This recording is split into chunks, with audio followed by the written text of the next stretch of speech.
परमपूजनीय स्वामी महेशगिरी बाबांच्या आशीर्वादाने उपस्थितीमध्ये भव्य दिव्य आपल्या आश्रमात देवाव प्रदोषचा कार्यक्रम।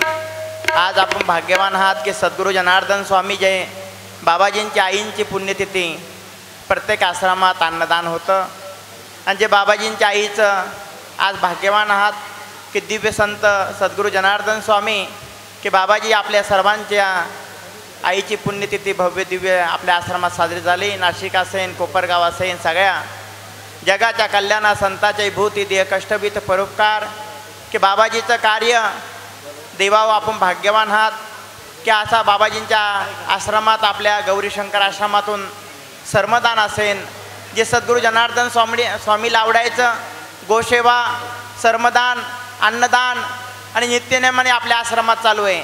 दुपारचं अन्नदान, संध्याकाळचं अन्नदान, प्रदोषचं असेल आणि देवा हो आपण भाग्यवान आहात की माधवगिरी बाबासारखे दिव्य संतांनी आपलं म्हणावं।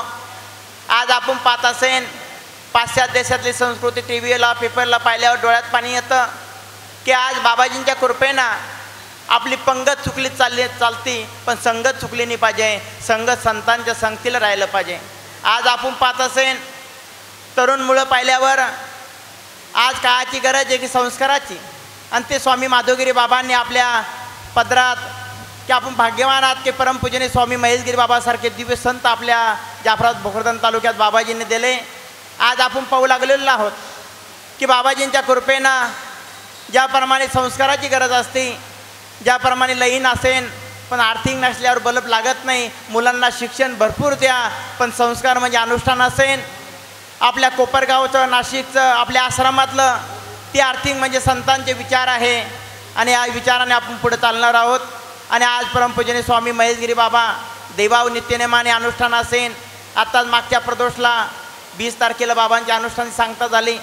जे माधवगिरी बाबांनी सांगितलं ते कार्य परमपूजनीय स्वामी महेशगिरी बाबा का देवा हो अनेक शिष्य आपण म्हणतो जनार्दन स्वामीचे, तसे बाबाजींचे शिष्य आवडते म्हणजे माधवगिरी बाबा आणि माधवगिरी बाबाजींचे जे तत्व आहे जनार्दन स्वामीचे घेऊन चालणारे ते आपले परमपूजनीय महेशगिरी बाबा देवा हो। जगाच्या कल्याणा संताची भूती देह कष्टभीत परोपकार की आपल्या शरीराला किती त्रास असला चालतो पण नाही, गोरगरिबांचं कल्याण झालं पाहिजे। कीर्तनाच्या रूपाने हो, प्रवचनाच्या रूपाने हो, धान्य फेरीच्या रूपाने हो, प्रत्येक गावात जाऊन प्रवचनाचं बाबाजीने माधवगिरी बाबा सहज म्हटले मागं की चातुर्मास केला पाहिजे संन्यास घेतल्यावर।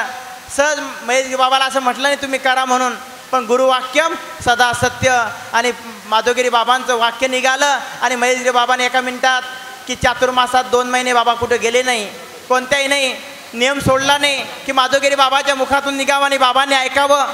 आणि असे संत महेशगिरी बाबासारखे की माधवगिरी बाबांना जे आवडतं ते बाबा करतात की चातुर्मासात 2 महिने बाबा कुठे गेले नाही।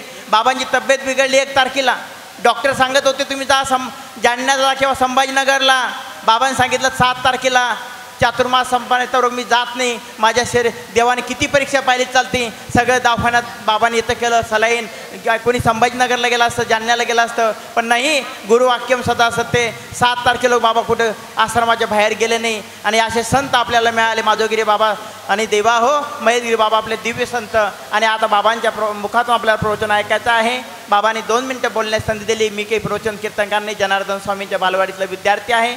झालेल्या वाणीला पूर्ण म्हणतो जय जनार्दन, जय जनार्दन।